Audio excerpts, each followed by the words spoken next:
Be ready. 15 seconds.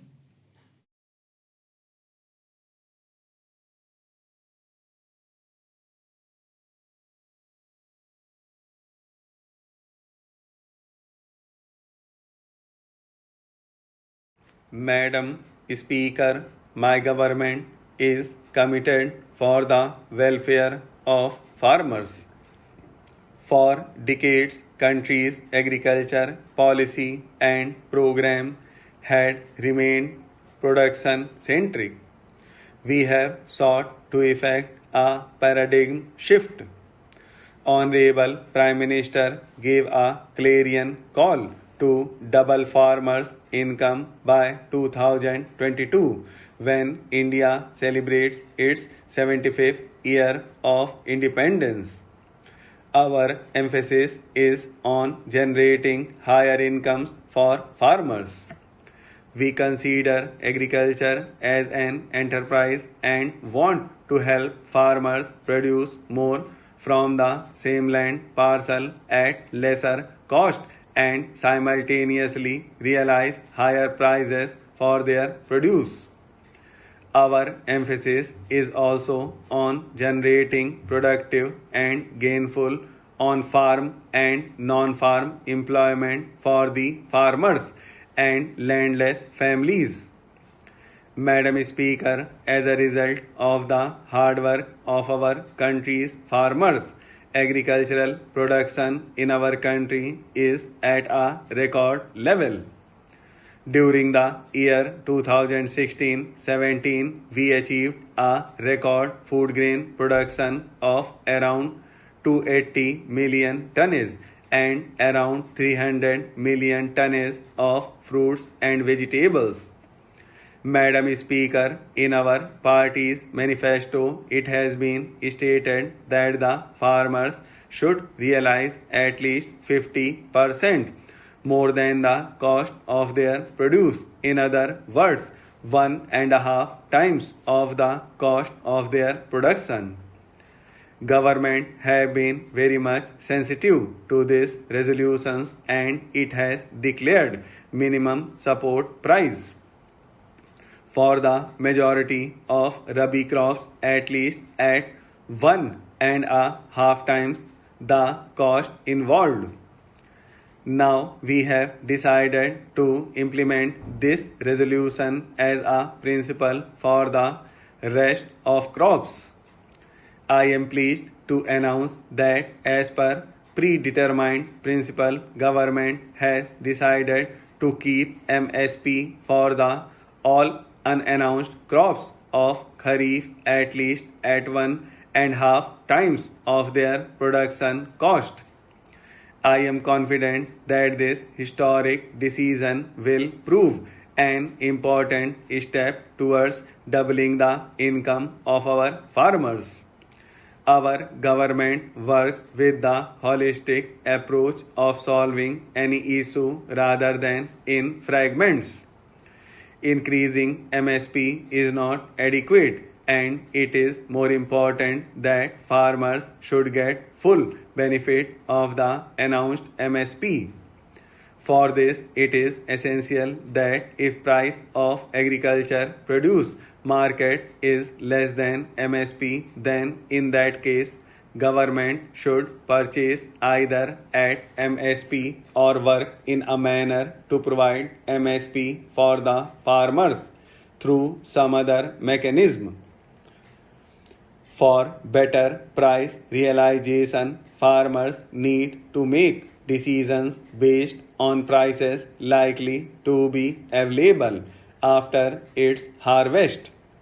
Government will create an institutional mechanism with participation of all concerned ministries to develop appropriate policies and practices for price and demand forecast, use of future and options market, expansion of warehouse depository system, and to take decisions about specific exports and imports related measures. Madam Speaker, last year I had announced strengthening of ENAM and to expand coverage of ENAM to 600 APMCs.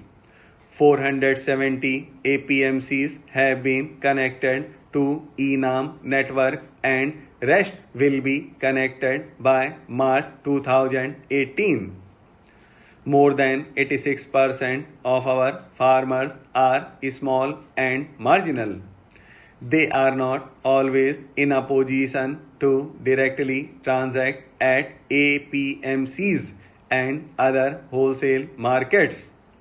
We will develop and upgrade existing 22,000 rural huts into Grameen agricultural markets.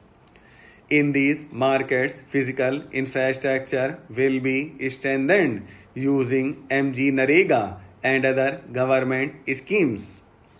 Those markets electronically linked to ENAM and exempted from regulations of APMCs will provide farmers facility to make direct sale to consumers and bulk purchasers.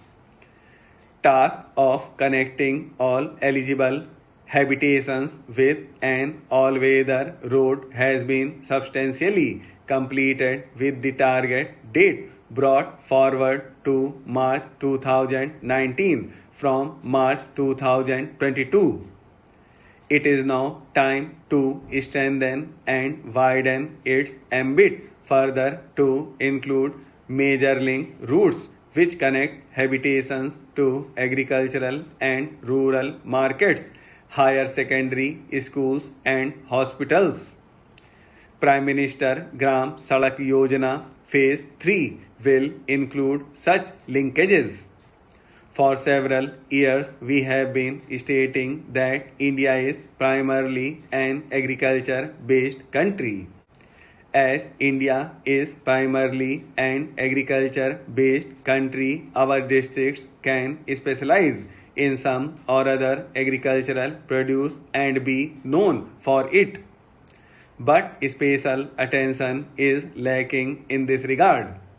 There is a need to develop cluster-based model in a scientific manner for identified agriculture produce in our districts in the same manner as we have developed model for industrial sector.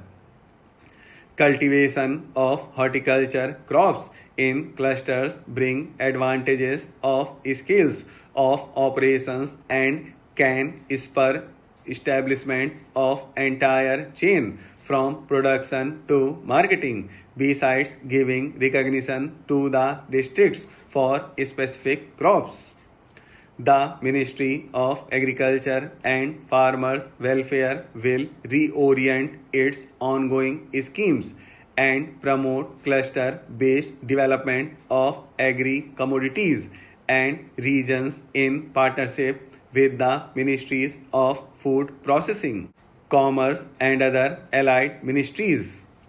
Our government has promoted organic farming in a big way. Organic farming by farmer producer organizations and village producers organizations in large clusters, preferably of 1,000 hectares, etc., will be encouraged. Honorable Mr. Vice Chairman, I would like to submit that the 6th schedule to the Constitution, Amendment Bill 1988, will curb the powers of the autonomous district councils. With the adoption of the bill, the undesirable interference of the state government with the functionings of the councils will increase. This bill will make the autonomous district councils puppets in the hands of the state government, and as a result of which the objective with which the autonomous district councils were constituted will be frustrated. Therefore, I oppose this bill tooth and nail. Sir, the demands of the district council in the northeastern regions are for more powers. It is a fact that the district councils held meetings for more powers. They submitted a memorandum to the central government for the same purpose.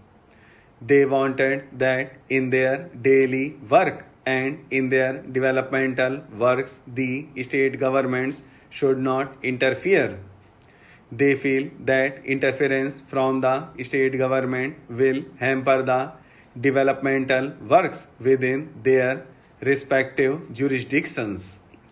The idea was that the autonomous district councils should get all opportunities to function.